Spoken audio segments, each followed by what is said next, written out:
Yo, what's up guys, Shujinkydink here with another video to help bridge the gap between beginner and pro. And welcome to a video all about just straight up getting better. I did have about 40 minutes of gameplay time at the reveal to try out MK11 and kind of get a feel for what might not and might be coming back to the game. And if you're like me, you're not really sure what to play right now because you're not sure if playing MKX will help you get better. You're not sure if playing Injustice 2 will help you get better. So I wanted to give you some tips on some things that you can do in Mortal Kombat XL right now that can help you get prepared for Mortal Kombat 11. And of course, if you're new to the channel, I'm hopefully be making lots of videos like this leading up to the game. When the game's released, of course, I'll be having combo videos, tutorials all over the place. So subscribe if you haven't, but that out of the way, let's just jump into it. So my first tip would be anti-airs. First, you want to know what to actually use as an anti-air. And there's a couple different things that you can actually look for. One is, of course, the speed of the move. Is it fast? Raiden's forward 1, for example. Super fast move, you know, makes sense. Number 2 is the hurt box on the move. Is it going to be big enough to actually catch somebody before they catch you? Again, Raiden's forward 1 has a really good hurt box, so it kind of extends out from him a little bit, kind of keeping him safe. And that's kind of like number 3, which we look at Quan Chi, and why his down 3 is so good, because it actually lowers his hitbox while having a huge hurt box. So I'm going to kind of show you how these anti-airs work real quick in slow motion, just so you can get a feel for it.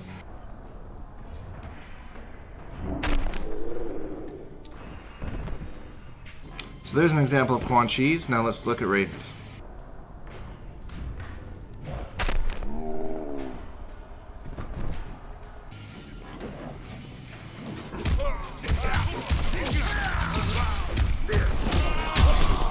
Both of these options you can, of course, combo off of.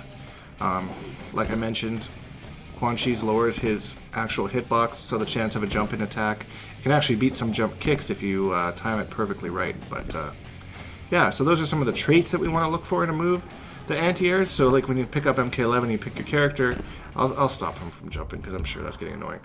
When you pick up your character, you can do this exact same experiment, record the AI jumping at you, and then focus on different moves, try out different moves, and see which ones have good hurt boxes, good hit boxes, maybe lowering it, moving it away like Raiden's does, and can combo into decent damage. Because I mean, at the end of the day, everyone can just do down 2 anti-air, like woohoo, but you know, you're missing out on a lot of damage.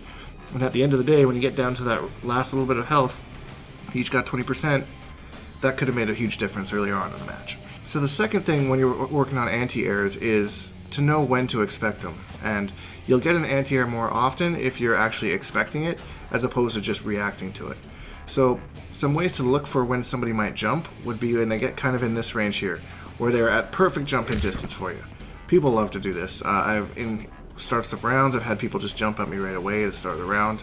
You know, people are trying to move their way in, they get kind of anxious right here, and they try and jump at you.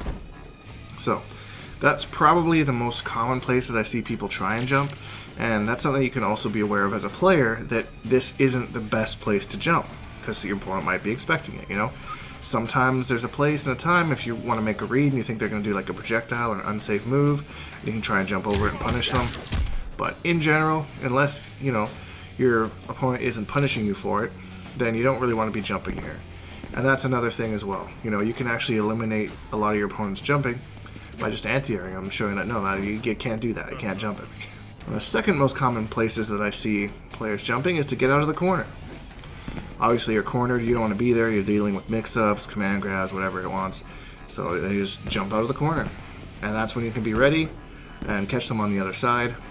For example, Quan Chi, I'll show you his standing 1, which is a bit of a different anti-air. So you'll see that his standing 1 has like a huge vertical hurt box on it. So it catches somebody at the peak of their jump before their jump attack is even able to come out and hit you on the other side. So you can see this up close as well. You know, a lot of people poke and then they'll jump over. Poke and then they'll jump over. So being ready for that, anti-air them on the other side. And yeah, Quan Chi is an excellent example of this actually, because his down 3 is a great anti-air if someone is jumping at you, kind of like how we are here. But if someone is jumping over you, that's where standing 1 is slightly better because of the specific hurt box. Standing 1 is still a good anti-air if they're jumping at you, but it doesn't lower your hitbox in the same way that down 3 does, making you slightly safer. So things like that, a character might have 2 different anti-airs that you use in different situations. So that's something that you want to lab as well. And I think that's basically all I wanted to go over today for anti-airs. Now the second thing that I would work on is punishes. Knowing your punishes, your big punishes and your small punishes, your quick punishes and your slow punishes. I like to use Quan Chi as an example again. So you're going to use your frame data for this. So you want to find the quickest move that can go into a combo that makes the most sense. So for Quan Chi, his standing 1 is 9 frames. So for a quick punish, that's something that's like -10, -11, something like that. I'll do something like this, into this, and then this is my combo. And of course, these with the setup might not do the best amount of damage, but at least you got something for it. So I'll save that for moves that are, just barely punishable, or that's something that like my other main punish might just be fast enough to punish, but not quite. And that brings me to my second punish, which is forward 2. Forward 2 is quite a bit slower at 16 frame startup. So I will use this for stuff like, say, Raiden does his Superman, which is quite negative, and I block it. That's what I'll use this one.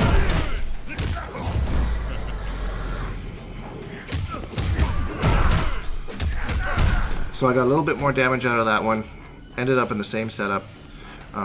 But it's for the really negative things, and that's where kind of lapping matchups and stuff goes into. But yeah, punishes, and there are some things that might be like a very specific punish. So for an example, something like Quan's back 1, where maybe the move that they do is negative enough, but it has some pushback. So I end up here, and I can punish it with the back 1 because it's quick enough and covers enough distance that I can actually get a combo from it.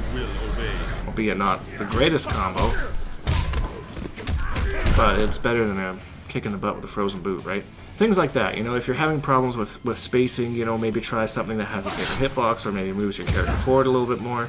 But understanding moves and having a quick punish and a damage punish are 2 very important things to fundamental gameplay, and that's something that we'll be carrying over to Mortal Kombat 11, so you wouldn't be wasting your time if you're learning that.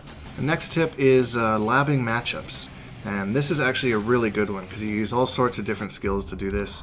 You can go into your opponent's frame data and look at what you can actually punish, kind of leading off from what I talked to before, and finding out which moves you're actually punishing. Maybe they're doing a move to you over and over again that you didn't know was punishable. Go in, lab the matchup, and yeah, figure out how the best way to punish it. Do you need your quick punish, your slower punish, or your weird insert situation here punish?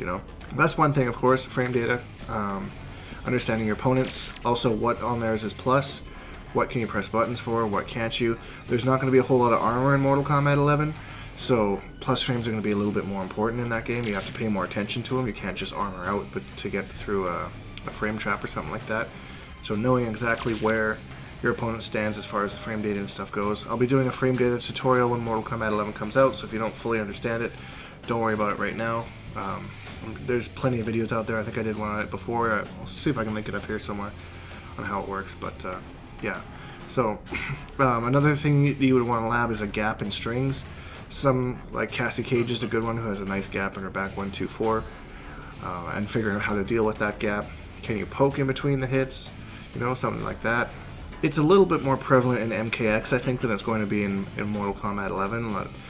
One example in Mortal Kombat 11 actually is Raiden as well, because Raiden does have his back 2, his happy slaps. They come back in Mortal Kombat 11, but he can't combo off of it. So he has some low starters that he actually can get a combo off of. So majority of the time, it's safer to kind of block low and just eat the overhead that's not really going to lead into anything, as opposed to being opened up by the low that can lead to big combos, setup, etc. Obviously that's not always the case, but just being aware that he gets more off of the low option than the overhead option is something that you really should know in a matchup going into it, especially if you want to play at a higher level. And the last tip that I gave you that you can work on to prepare for Mortal Kombat 11 is the Oki game, or the wake-up game, knockdown game, whatever you want to call it. In MKX, you can really much just knock somebody down, and then you can do your own armor on wake-up to beat somebody else's wake-up. But with Mortal Kombat 11 having the universal wake-up system, you're going to have three main options, defensive meter options. You wake up with a roll, which you can read either forward or backwards. And you can beat that roll with a throw, from what I understand. So instead of, you knock them down, you run up and you throw them because you think they're going to do a wake-up roll. You can knock them down and go into a 50-50. You can knock them down and then just block. That's one that's really underrated. It's just blocking. Just knock them down and then block. Especially in Mortal Kombat 11, they're going to have the unsafe version of the wake-up that's going to be a full combo punish, or the safe version, which is just kind of like a one-hit, take the turn back kind of idea. So just blocking kind of eliminates both those options for you, because both are negative. One's just safe, but it still means that it's your turn.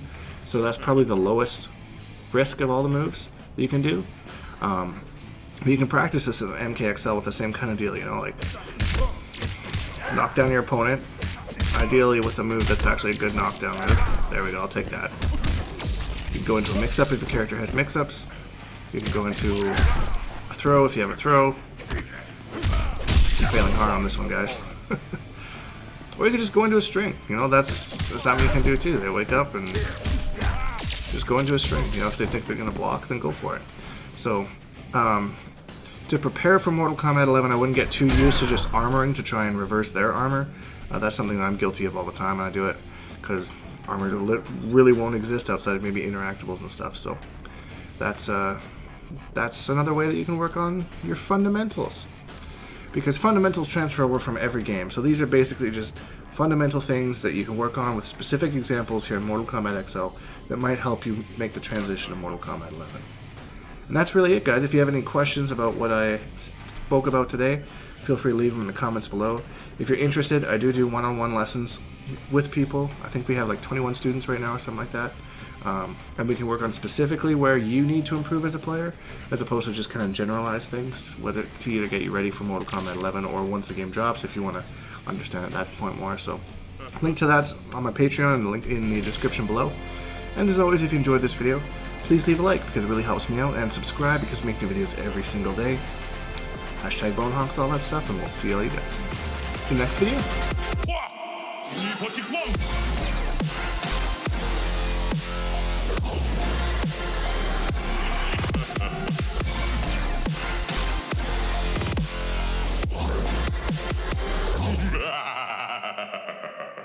Accept your death.